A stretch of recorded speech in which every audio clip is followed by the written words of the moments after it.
Hey guys, how's it going? So today we're going to be talking about what does training hard actually look like, and kind of really just understanding what it means and what it means, but also what actually matters. What things do we want to be going into the gym? Do we have to be going in and absolutely killing ourselves every time? And is that the only way we can make progress? Or is there a different way that we can actually see progress week after week after week from our training? And not actually be going backwards from a recovery standpoint, which we talked about last week. So, what is training hard? So, training hard, what does it mean to train hard? Sorry. It's important to understand that the definition is going to vary based on the type of training that we're going to be doing. The way we go about pushing ourselves in our strength training is going to be very different. Oh, not maybe very different, but slightly different from how we go about pushing ourselves in terms of training for muscle hypertrophy or building more muscle. Strength training, all right? The goal is going to be peak strength production. How much weight can we have on the bar? How much weight can we move? Intensity is going to be really driven by the percentage of maximal load. It's definitely the way I like to run stuff for a pure strength training program, all right? So we want to make sure that we're using percentages to kind of make sure that we're using effective loads for the effective reps to make sure that we're hitting sets that are technically hard enough, but also not too hard. Progressive overload. So obviously looking at load progressions from week to week, as slow as 1.25 kilo increments, all the way up to as much as you can. Obviously, the bigger the increment probably means that the week before was probably a little bit too easy, or we're very new to strength training. The newer you are, the bigger your jumps are. The more experienced you are with strength training, and the stronger you are, the smaller those jumps are going to be. In terms of rest, typically we're going to be looking at longer rest periods here, anywhere from 5 to 7 minutes, just to make sure that when you're coming back in, you are at your best to give you 100% for that next set. In terms of hypertrophy training or building the muscle to get bigger, the goal is obviously going to be muscle growth, okay? So making it bigger. Intensity is going to be, rather than percentage of maximal load, is going to be how close to failure can we get, or proximity to failure. And this is where a lot of our RPRs and a lot of our RIRs come into it as well, which we'll talk about in a second. Progressive overload is going to be typically a double progression model, okay, which is typically seen through both load and reps, or one or the other. All right, so let's say we've got a rep range, which is typically the case from a lot of our exercises. You've got 10 to 15 reps. Last week you did, let's say, 10 reps with a 12 kilo, and then you go, fantastic, I'm going to try the 15. And you get 12 reps, right? That means you see an increase in both load and reps. It's not always going to be the case, but it gives us two different ways that we can progress it. You could have either gone 15 kilos for 10 reps, and that's a progression, or you could have stayed at the 12 kilos and done 12 reps instead of 10, and then we're still seeing a progression there as well. Typically, shorter rest periods here are ranging from anywhere between 2 to 4 minutes. 4 minutes are for more of our compound movements that we still want to be making sure we're pushing strength and getting a lot of performance out of. And then 2 minutes for more of our isolation-based ones that we're really trying to create fatigue in the muscle. Typically, further on down the workout. A couple of common misconceptions about training hard. So, first one is more is always better. All right, this just isn't the case, especially as you get more experience.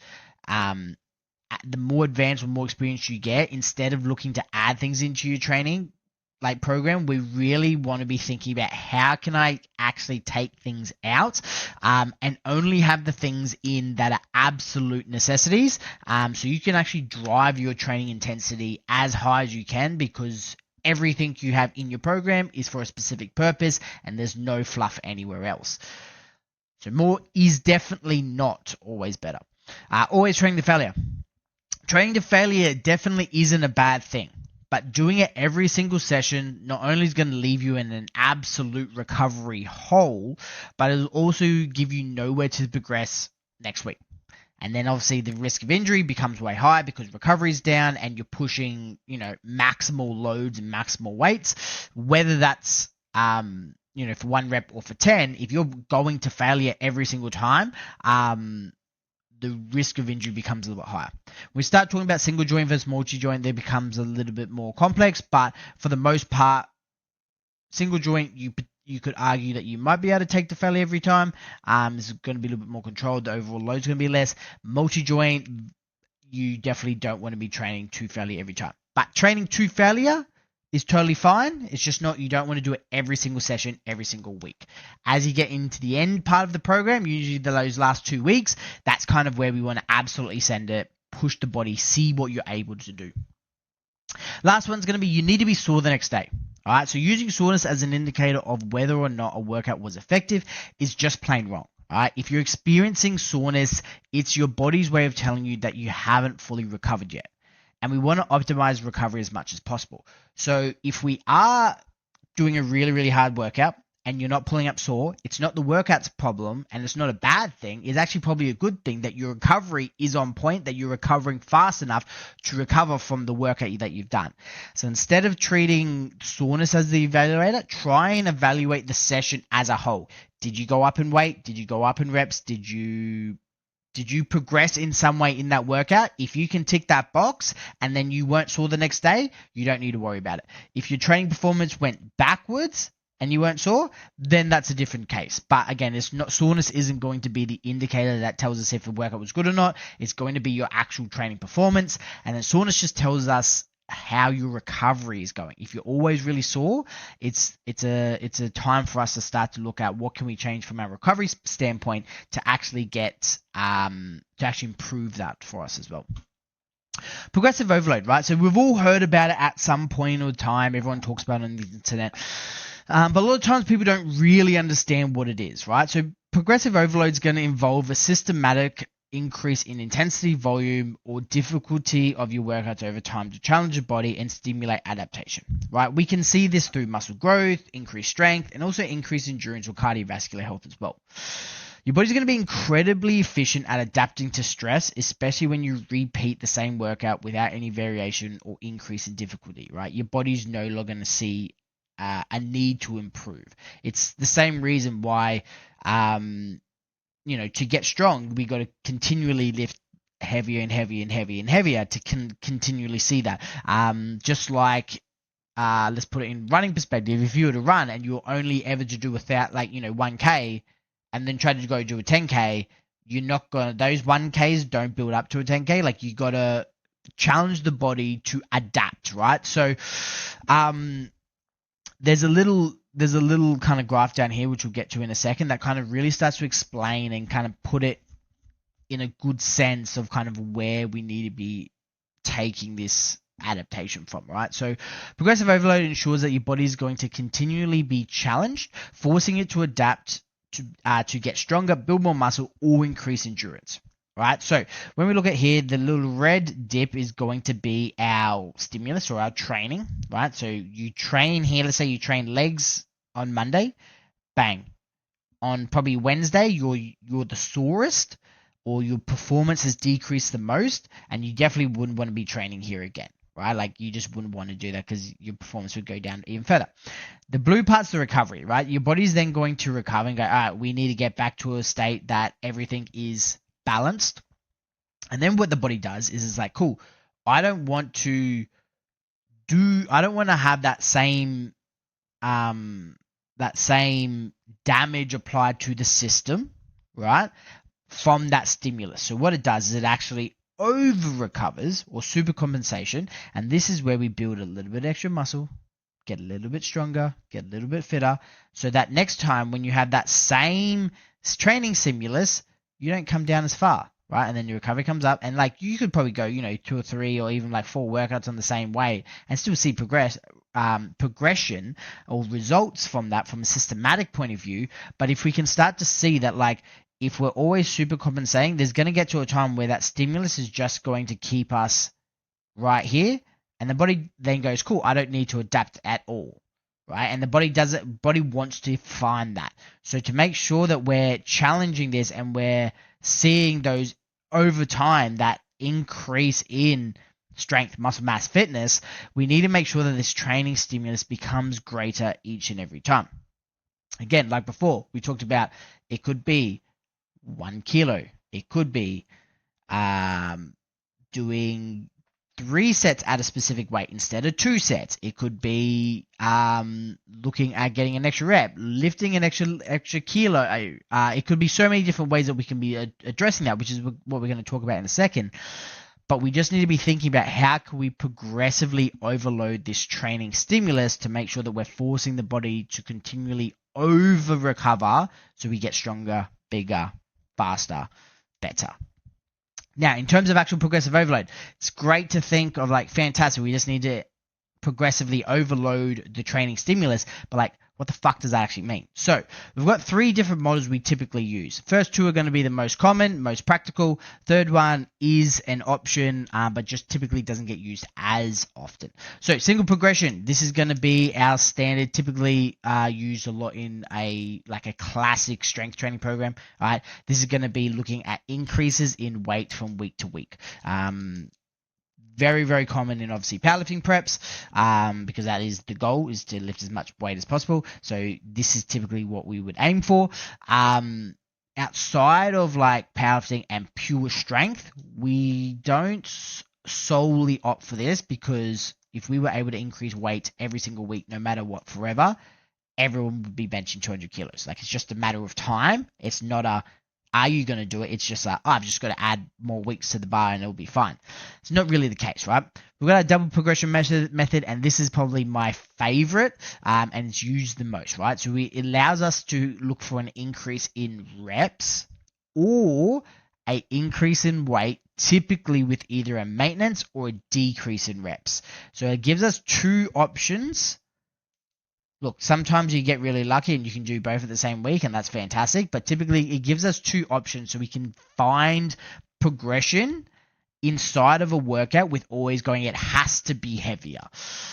This is going to be the best. This is fantastic. Even in strength training programs and even powerlifting programs, typically this would be used for all our accessory work. Outside of powerlifting and strength and pure strength programs, this is going to be used pretty much primarily through your entire workout, and it's kind of the gold standard of what we want to be chasing, right?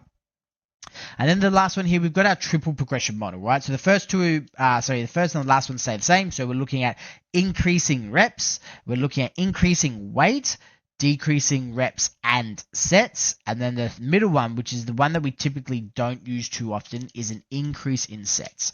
Now, the reason why we don't typically use this third model all too often is the increase and decrease in sets has too much variance in the weekly training volume.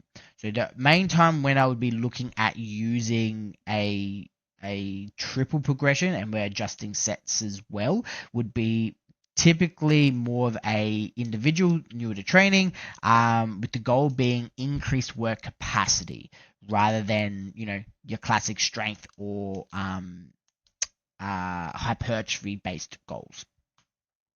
So what do we mean when we say training hard, right? So understanding what training hard actually means is vital to our success and getting the best possible results. Training hard isn't just going into the gym and destroying ourselves each and every workout. It's about chasing progression when it's available and minimizing reductions in training performance in other periods of training. So for example, going through a heavy cut or a deficit, the goal isn't going to be how much can I jump up each week. It will be how can I maintain my current level of strength while I'm dropping body weight. Because if you are able to do that, not only are we preserving muscle, but we're also then changing body composition, and that is going to be massively like a massive progression and a massive win. So just understanding what we need to get out of each session, which we'll talk about next in like training mentality, becomes super important as well. Training hard is just showing up, putting intention in. To me, training hard is showing up, putting intention behind every set and rep of the workout, whether you want to or not. So there's going to be times like motivation is fantastic to get you started, but this discipline is where it starts to come in terms of the consistency. It's like, cool, you're going to have days that are fantastic and it's going to be really easy to get to the gym. Awesome. There's going to be days where things don't go right and it's going to be a lot easier to stay home and not go. But if we can show up, still put intention behind every set and every rep, you're going to see results over the long term way more than everyone else, obviously. That doesn't do that. So this here, to me, is the exact definition of what training hard is. It's not, as you can tell, it's not the performance outcome. It's not you have to lift heavy, you have to do this. It's show up, put the intention in, do what you can on that day, and that to me is training really fucking hard. Intensity versus volume. Intensity is going to be defined by the amount of weight lifted or how close to failure we get, the proximity to failure. Volume is going to be the total workload across sets, reps, and exercises. Typically for me, I calculate this through sets. How many total sets are we training per week? We can go up, we can go down. People are going to be slightly different. There's a whole different variety of factors that kind of come in to kind of help determine this. It's going to be training age, it's going to be lifestyle, it's going to be nutrition based. There's also going to be time constraints as well. Like someone might be able to do 120 sets a week, but like if they don't have the time to do it, then it's like, cool, let's do 60. It's fun. Typically, we'd be looking at anywhere between 60 to 80 sets a week is for the most part enough. 120 sets a week is the upper limit of what we can, as long as recovery metrics are dialed in. RPE versus RIR. So RPE is typically used for more of our strength-based training settings and is used by giving a set a number out of 10, with 10 being the absolute hardest. Now, I typically will opt for percentage over RPE just to take the emotion out of it. But that is typically where we could see RPE being used. RII, which is rep and reserve, is typically going to be used in more accessory-based exercises or with individuals with less experience. Rep and reserve is used by gauging how many reps the individual has left until they hit complete failure. Right, so it's a little bit easier metric to quantify, especially at the start, than like RP, which is rate perceived exertion. Just go, oh, that felt pretty hard. Whereas like, this is how many reps do you think you have left? Oh, I think I probably could have done 2. Fantastic. We're in about that 2 rep and reserve. Next, then we're gonna have electrolytes. That is not meant to be here. That's fine. We're gonna go to the next part. Training mentality. So training mentality goes beyond just the physical performance, right? It's essential to ensure that the mind is ready so the body can perform at its best. This is where focus, intention, resilience become crucial, and will take your physique and strength to the next level by far. So focus and intent. So understanding your focus and intent for each session significantly impacts your results, whether your aim is to increase weights on 1 to 2 exercises, boost some reps, or maintain performance during a cut like we talked about before. Clearly outlining your goals before your session helps you stay focused and perform optimally. And it kind of really ties back to that whole what's your training performance like? And when we talked about before, if being sore is good or bad, it's like this allows us to then reevaluate how that training session went and then go, yes, I did what I wanted to get out of it. That was still a successful session, even though my recovery is good enough that I'm not sore the next day. So having the focus, having the intent behind each session, again, that might be, cool, I want to push my squat today. Or that might be, cool, we're going to go for an extra couple of reps, the weight's going to stay the same, I'm going to push the higher end of the rep range this week. Like, there's those types of things going into the session. Look, you might still fall short of that, but if you go in with a goal, it helps massively in how much success we can get out of our training. Resilience. So training hard isn't just about physical effort, right? Obviously there's a part of it, but that's not the whole cookie. Isn't the physical effort you put into your workouts. Mental resilience plays a key role in pushing through tough sets, maintaining consistency, and achieving long-term progress. So in the context of training, mental resilience is what gets you through that final rep when your muscles are burning, a long training session when fatigue sets in, a tough workout when progress seems to stall, those moments when life gets in the way and skipping the gym feels easier than showing up. Right? And at the end of the day, this really starts to come into what I believe training hard is. It's like, yes, there's a physical element. You've got to get after it. You've got to push it. You've got to do the thing. But if you only do the thing when you physically feel good and you're ready for it, I would say that's not training hard. That is training when you want to train, and everyone can do that.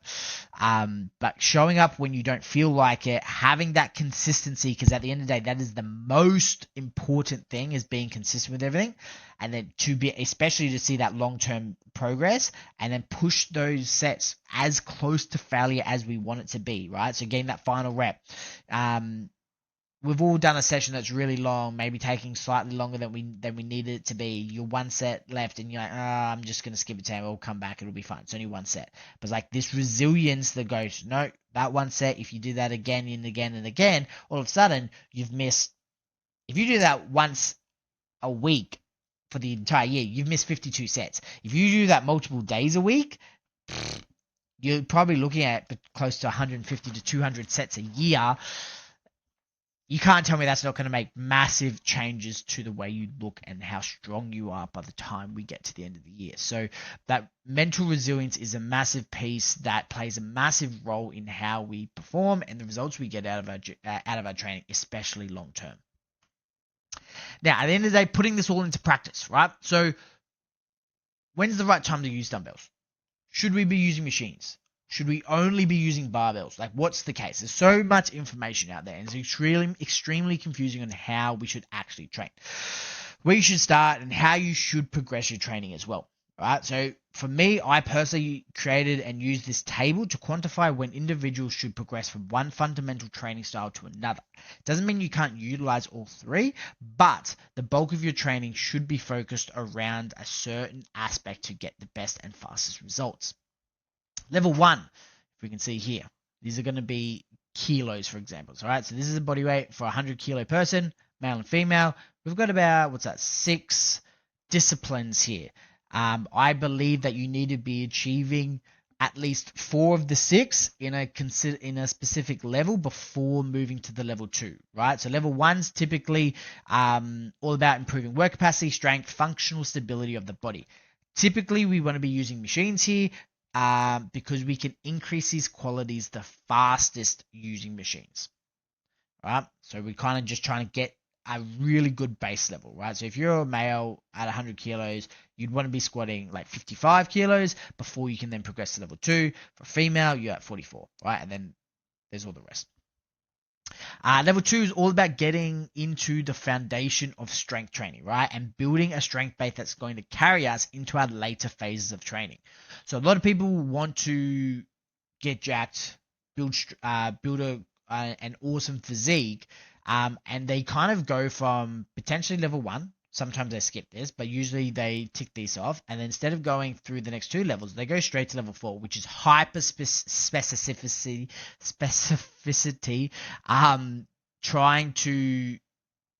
They just go too far down the rabbit hole in terms of, biasing certain divisions of certain muscles and all those types of things. And yes, it has a place, but not if we don't have a strength base to kind of carry us through that, because then you're trying to icing a cake that has no foundation. Like, it's just going to be a pile of icing. It's going to look like shit. It's going to taste like shit. So the idea with level 2 is we want to build the strength base. We want to get a certain level of strength, and typically this is going to be done on barbells. Get to a point where we can actually move, we have functional stability, we have a baseline of strength, we're seeing progress here. Then we start to transition into level 3. Level 3 is where we start to get a little bit more specialized, but the overarching goal is still going to be about building more strength.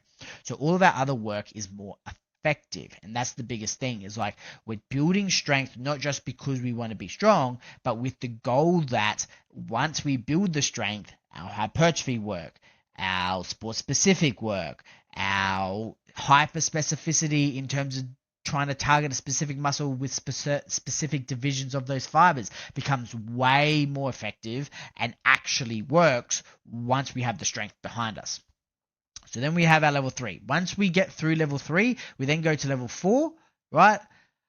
Which level 4 is all about specificity. We dial down into what that individual wants, and we can go as far down that rabbit hole as we need to, because we've set the foundation, we've set the groundwork prior.